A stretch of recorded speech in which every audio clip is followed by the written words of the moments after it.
This video shows you how to host your Flask project using segfault. So create a simple Flask app. So for example, Flask my app.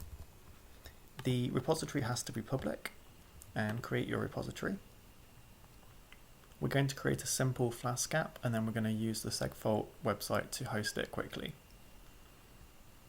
So we have no code at the moment, so we're going to go to the Flask quick start. And this is the basics for creating a Flask website.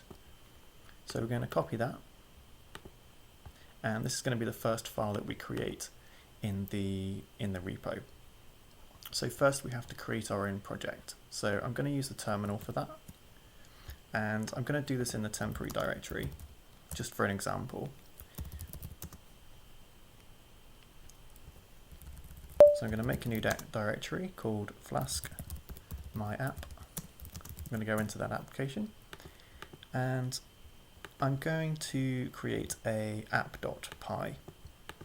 So I'm going to use nano and do app.py, and I'm going to paste the quick start from the Flask documentation. Now we also need to install Flask as a dependency. So I'm going to save that file. And now I'm going to create a requirements.txt, and that's where we have to put Flask in as a requirement. And we're going to make sure that we use the most up-to-date version by saying Flask 1.1.2. There we go. So we have two files. We've got app.py and we have requirements.txt. Now we're going to init that project to start it as a Git repo. And then we're going to commit that as our first commit. We're going to commit everything. Actually, first we're going to add them to our project. So git add app.py and requirements. And then we're going to commit with a message added first files. Okay, and now we're going to publish this to GitHub. So we already have some existing code. I'm going to copy that and paste it into the terminal.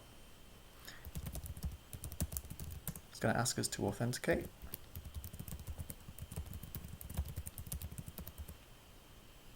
Okay. That didn't work, so I'm going to use the alternative way to authenticate using SSH. This might not work for you if you've not set up SSH yet.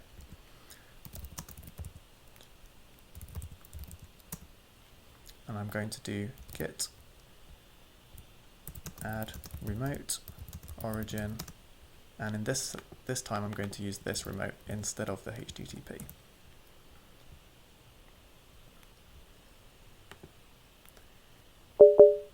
Git add remote origin. I'm not sure what's going on here, so let's have a look. The show. Okay, it's not been added yet. Git remote add origin. That's what we need. Okay, and now we can do the push and everything should be okay.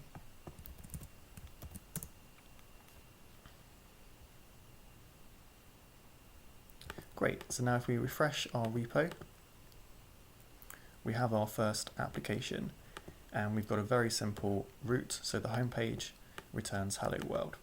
Now we're going to publish this and host it.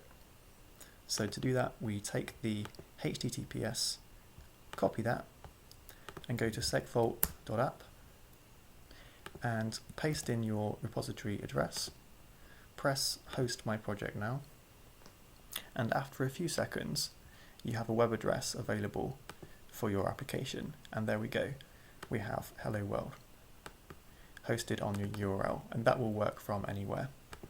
It's also got a secure certificate, so your applications will be secure for the transport but not secure for your application. You need to make sure that's secure yourself.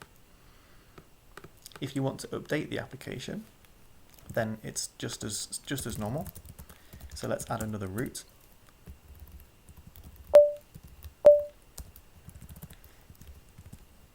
let's say about.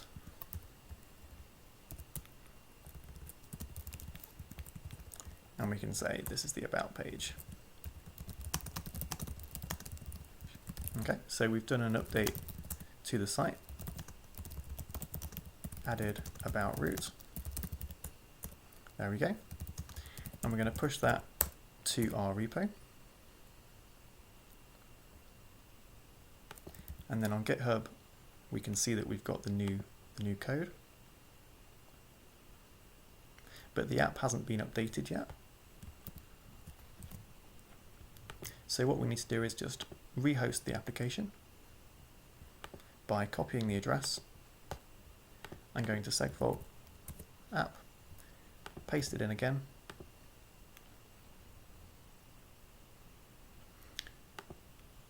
and now when we go to /about, we've updated our web application. So all of your updates to your application can be done via Git. So that's how you can simply and quickly host your Flask application, and you can change any of the code here and then re-upload, and your web application will be hosted online.